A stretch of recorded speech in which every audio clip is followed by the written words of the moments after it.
Can you switch off? You can never. You can pretend to switch off. You can pretend to play with your kids or watch another sport, but in the back of your mind is always that relegation, that threat of relegation. So you can try, but you can never fully switch off. What about West Ham? I'd be disappointed. I mean, the injuries are a big blow to them. But they've got a chance next week against Chelsea. If they can beat Chelsea, they stay in there.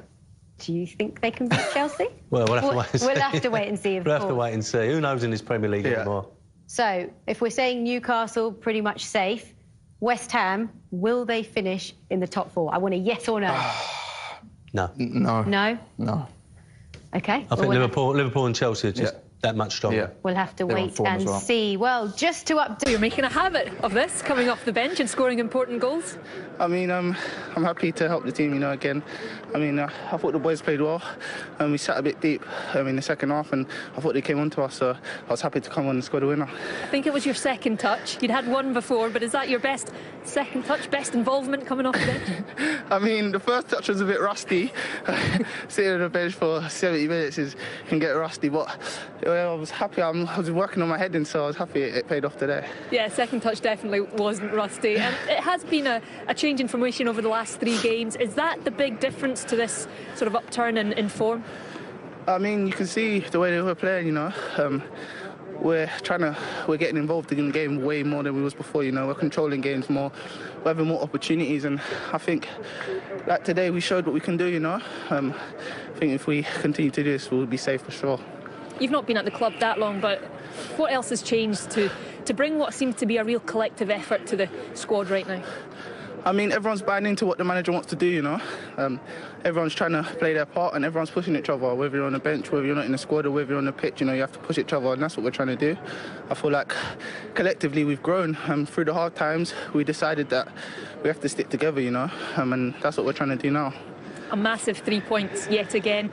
Do you feel you're safe, or is it dangerous to start thinking that? I mean, we're taking every game as it comes, you know, game by game. We want to keep on pushing, you know, keep on getting 3 points, keep on being involved in games. And hopefully, if we play like that, I feel like we'll be safe. All the best. Cheers. Thanks. Thank you. Smiles all round for Joe Willock, and a big moment for him to earn his team 3 points, and a crucial 3 points at that. So, West Ham down to 10 men going into the second half. We knew it was a mountain to climb, but they showed some fight, grit and determination. Absolutely, and we did say, could there be a comeback? We've seen so many comebacks this year.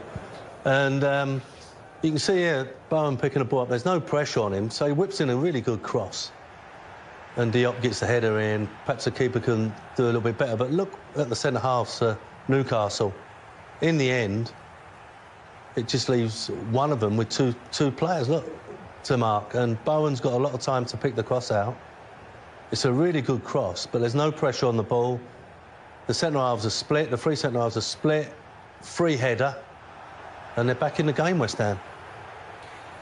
Diop making up for the own goal as well in the first half. But then came the penalty incident. This is a handball on Kieran Clark. What did you think, Andros, when you saw this? By the letter of the law, it has to be a penalty because his arm's above his head. But for me, when you jump, you have to use your arms. Both his arms are up in the air because he's still in a jumping motion. There's nowhere for his arms to go. Souček is right there. His arms can't come back down. In a way, the ball's hit his arm. He hasn't made a movement. His arms has not made a movement to the ball. His arms is there.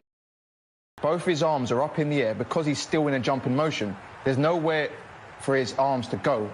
Souček is right there. His arms can't come back down. In a way, the ball's hit his arm. He hasn't made a movement. His arms has not made a movement to the ball. His arms is there because he's jumping. He's in a jumping motion, so his arms are above his head. Similar to Souček. Souček, yeah, exactly. Arms are above his head. And how can you jump without putting your hands up? You can't. And myself and Alan spoke before the game about you need footballing people in that with the VAR guys to make that decision, to see that. They'll see that straight away. Listen, it's nowhere for his arms to go. No penalty. Move on. But we had this game after game, and luckily for Newcastle's sake, it didn't take any points away from them. Is it a penalty? I'll leave it up to Andros. Let me tell you. Listen, I think his arm's gone up, his leverage has gone up. If he hadn't have done that, then Souček might have got the first touch. That's probably what VAR are thinking, that Souček could have got the first touch and the header could have been goal-bound. But, you know, we wait for these decisions every week now. As a player, sorry, I'm going to continue. As a player, there's no other way you can jump. You can't jump without your arms. You jump your arms up in the air. He's not moved his arms to the ball. As he's jumped, the ball's come in and his arms are still above his head from the jump. Yeah. So for me, you have to take that into consideration. For me, it's not penalty. Yeah, I can imagine for the players, especially for you, because you can hear it in my voice. It's frustrating. I know. We could talk about this forever, but let's talk about West Ham, because at that moment, did you think they'd come back to win it? Yes. Well, not so much win it, but they were back. And it was a consequence on Newcastle being 2 up, such a massive game, not quite knowing what to do in the second half.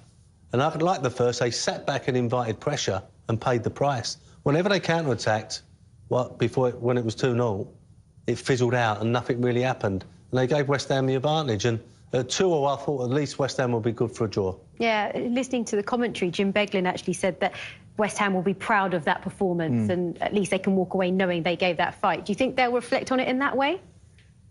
At this stage of the season, when you've got a winnable game in their eyes, you've got Chelsea next, needing a win, I don't think they can see it that way. You can't take positives. It's a points. Business end of the season, it's all about points, and unfortunately, they lost the 3 points that they would have been looking at and targeting 3 points. Unfortunately, they can't really take much solace from that. So it's 2-2. We thought the fight back was on from West Ham, but then what changed for Newcastle? Well, they obviously were stunned into, you know, pushing forward because they'd been quite negative up until then. But as the ball goes out to Richard, it's a fantastic cross. Take nothing away from the cross. And Willock's got above Johnson. Johnson's not really made a real strong effort. And it was a really good goal in the end. But, you know, as it goes out to Richard, can Soufal get out there a bit quicker? He offers his body to try and stop the cross. It's a great cross. And Willock wants it a little bit more than Johnson. I think it's funny for me because obviously Matt Ritchie has the left wing back for the whole. Newcastle a couple of wins away from being in the top, like being 12th. You know that what? Would be incredible, wouldn't it? And sometimes you can finish the season strongly, the last 4 or 5 games, and you can jump 4 or 5 positions.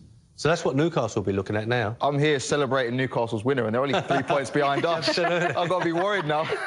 Actually, when Callum Wilson was talking in that VT we ran earlier, it was interesting because he said either relegation can break you as a team or it can actually bring you together. And you're seeing this team really coming together when it matters most. It does help that Wilson and St Maximin are back there as well. Yeah, and I've been in dressing rooms. I've been relegated twice with QPR firstly and then Newcastle. And both those times, like Callum spoke about, there becomes divisions in the dressing room. The English lads go to one side and the foreign imports go to another side, and it's not really a great team cohesion. But thankfully, by the sounds of what Callum Wilson's saying, those Newcastle players, some of them went through relegation. They know what they need to do to get out of it, and they're all coming together as a group, and it's showing on the pitch, especially in the last 3 games. What about from West Ham's perspective? Oh, they'll be massively disappointed because, you know, the first 2 goals, mistakes. Terrible mistake from Dawson and Fabianski. The sending off as well. 10 men. I think Moyes will be... The first 2 goals, mistakes. Terrible mistake from Dawson and Fabianski. The sending off as well. 10 men. I think Moyes will be thinking, you know, they had a good go in the second half. But, you know, they've got this Chelsea game coming up now. If disappointment when he gets on the bus is the injuries. You know, they've got 3 or 4 players out, at least. Players that will be starting for the game next week against Chelsea. And you were worried about that at the beginning as well. Yeah. But now it's about how they react, and they do have a tough game next in Chelsea. Yeah, that's what I'm saying. I think that, you know, Chelsea got games to play before that, but they've got a really strong squad, lots of bodies. I think he'd be desperate to get 1 or 2 of the players that are missing. Bryce and Antonio have been the best 2 players, and they're both out at the moment. I know other teams have had to accept injuries, but Creswell as well. Lingard came off. Dawson suspended. Yeah, I think with them missing Antonio and Rice, Lingard's been the one to step up. He's come in, he's kind of been the life and soul of the party now. So to see him walk off with a hamstring injury, that's very worrying for not only David Moyes, but West Ham fans in general. Well, let's now reflect on the first half. And Newcastle really dominated that first half. They were brilliant from the off. Yeah, and St Maximin, man, getting on the ball, well, we're going to see the first goal here, yes. Yeah, but once he got on the ball, he was really positive, not just here, but on a couple of occasions. And I like what he does. I said to Andros, he sort of stunned it when he tried to cut it back across Fabianski. And if you see it again, they react to Dawson's miscontrol.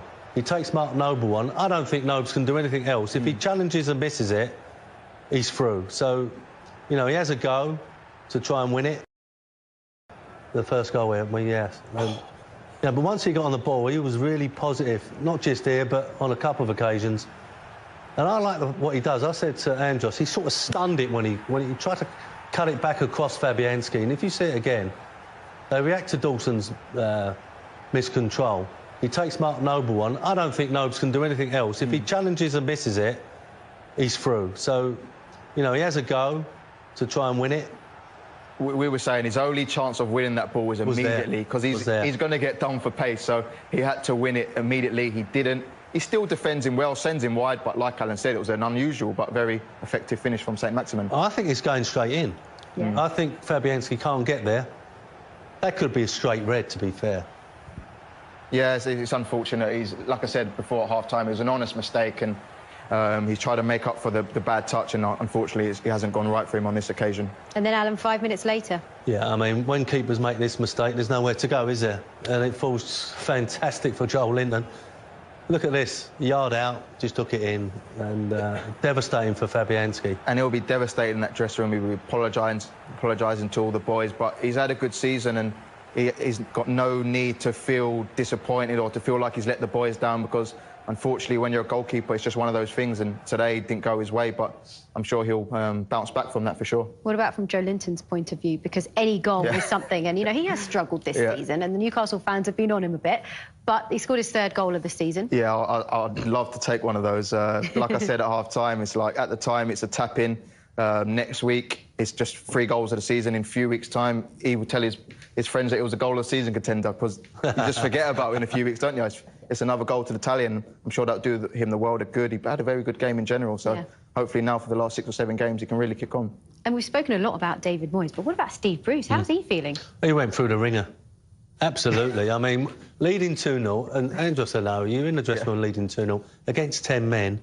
You're trying to say to the players, oh, come on, let's go out there, let's keep it tight, and then bang, it all changes. And you could see at the end there when he just went, you know, everything happened in that second half. Yeah, well, let's talk about the first half, actually, because the game plan, we were talking about it, he set them up perfectly for it. Yeah, it was perfectly. He knew his side probably couldn't go toe-to-toe with this very good West Ham side.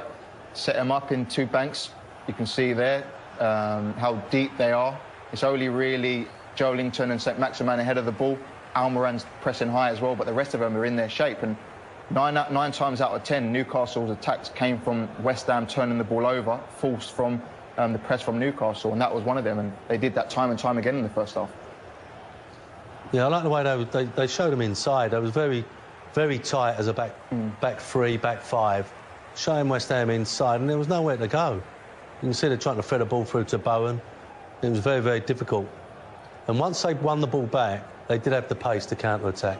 And I think it was perfect for this the way that West Ham played, because they've got Lingard, they've got Bowen, they've got Fornells, they've got players who all like to get into that pocket. They're not players that like to run in behind. So you get a solid bank of 3, 5, and then the 2 holders in front of them. It's very hard for them to get space in those pockets. And West Ham, all game, they struggled to get their key players in the right positions.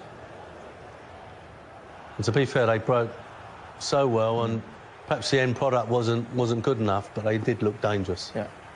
Yeah, they did. Impressive because of what happened last weekend against Burnley, and now they backed it up points. Let's get an idea now of how the Newcastle boss is feeling. Here's Steve Bruce.